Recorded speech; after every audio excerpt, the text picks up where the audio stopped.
Air pollution से पहले से त्रस्त दिल्ली की जनता अब गर्मी से भी परेशान है और साथ में पानी की किल्लत ने दिल्ली को नर्क बना दिया है।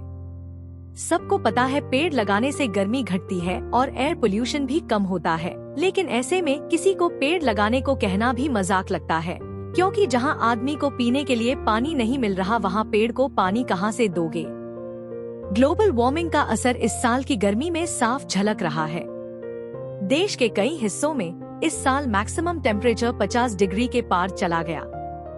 50 डिग्री से अधिक तापमान में मानव शरीर अधिक समय तक जीवित नहीं रह सकता। रात के समय तापमान थोड़ा गिरता है, इसलिए इन इलाकों में लोग अभी भी जीवित हैं।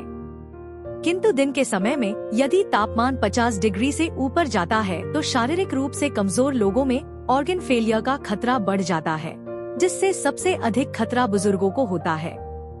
पिछले 10 सालों में दिल्ली जैसे शहरों में रात के तापमान में भी बढ़ोतरी हुई है। कंक्रीट का जंगल बन चुका ये शहर अब रात में भी उतना ठंडा नहीं हो पाता जितना आज से 10 साल पहले होता था। सीमेंट और कंक्रीट की बिल्डिंग्स दिन भर धूप में तपती हैं और रात में इतनी तेज गति से ठंडी नहीं होती जितनी तेजी से जमीन या मिट्टी ठंडी होती है।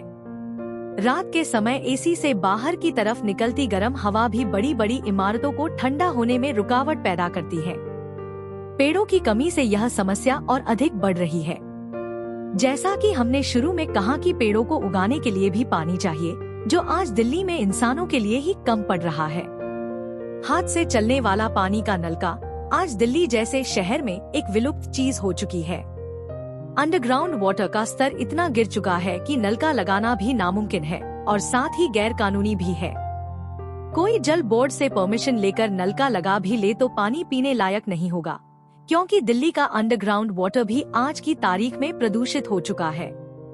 बढ़ती आबादी का घनत्व और उस आबादी को बसाने के लिए बढ़ती इमारतें, उन इमारतों के लिए कटते पेड़, उस आबादी की गाड़ियों से निकलता धुआं, रोज सुबह इमारतों से निकलता गंदा पानी और कूड़ा, ये सारे फैक्टर्स मिलकर इस शहर को एक ऐसा गैस चेम्बर बना रहे हैं जहां लोग पैसा कमाने आते हैं और जाल में फंस जाते हैं। यहाँ से निकलना भी चाहें तो उनकी जिम्मेदारियां वहाँ से निकलने नहीं देती। भले ही ये शहर उनके और उनके बच्चों के शरीर को बीमारियों का घर बनाता जा रहा हो। आपको जानकर हैरानी होगी कि आज दिल्ली के बच्चों के लंग्स कमजोर होते जा रहे हैं। 2021 में लंग इंडिया नामक एक स्टडी से यह पता चला कि दिल्ली के 1/3 बच्चे यानी हर 3 में से 1 बच्चे को सांस लेने में परेशानी होती है। लगभग 25% बच्चे अस्थमा के शिकार हैं। ब्रोंकाइटिस और निमोनिया की परेशानी आम हो चुकी है, जो आगे चलकर परमानेंट लंग डैमेज और कमजोर इम्यून सिस्टम का कारण भी बन सकती है। आपको डराना हमारा मकसद नहीं है, किंतु जो शहर आपको और आपके बच्चों को स्वस्थ जीवन न दे सके बल्कि उन्हें बीमार और कमजोर बना दे, तो उस शहर में रहने से पहले आपको 10 बार सोचना चाहिए। किंतु फिर भी यदि आपकी कुछ मजबूरियां हैं जो आपको इस शहर से निकलने नहीं देती, तो आप कम से कम कुछ ऐसा तो कर ही सकते हैं जो आपके शहर की स्थिति को बदले। पेड़ हवा को साफ भी करते हैं और छाया भी देते हैं।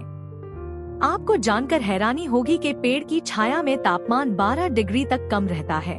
इसीलिए सड़क किनारे रुकने के लिए हम सब पेड़ ढूंढते हैं। छाया तो सबको चाहिए, लेकिन आज पेड़ लगाने का काम कोई नहीं करना चाहता। एक दिन में तो स्थिति बदलने से रही, किंतु यदि दिल्ली का हर नागरिक एक पेड़ या पौधा लगाए और उसका ध्यान रखे, तो कुछ वर्षों में तस्वीर बदल भी सकती है।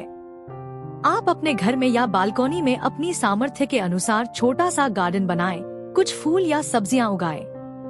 आने वाला बरसात का मौसम इस काम के लिए बढ़िया अवसर है, जिसमें आपको पौधे को पानी देने की आवश्यकता भी थोड़ी कम पड़ेगी।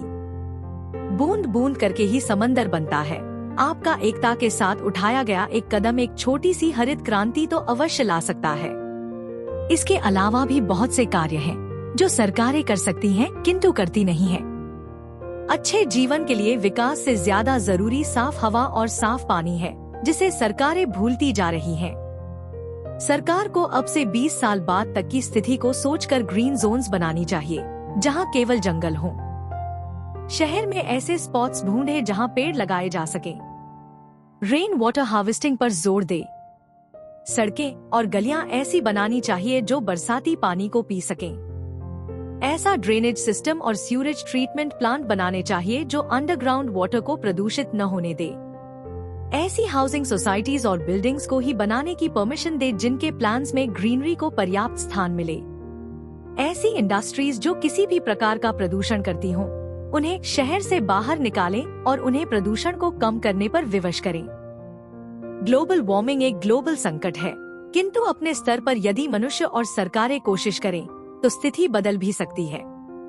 विकास आवश्यक है, किंतु यदि उस विकास की कीमत हमारे बच्चों का स्वास्थ्य है तो हमें ऐसे विकास के बारे में दोबारा सोचना चाहिए। विकास की गति भले ही कम हो, किंतु उस विकास को देखने के लिए हमारे बच्चों के पास स्वस्थ शरीर होना अधिक आवश्यक है। इस वीडियो को भले ही आप लाइक न दें, किंतु ज्यादा से ज्यादा लोगों तक अवश्य पहुंचाएं, क्योंकि आपका यह एक फॉरवर्डेड वीडियो कुछ लोगों को तो अवश्य प्रेरित करेगा। धन्यवाद।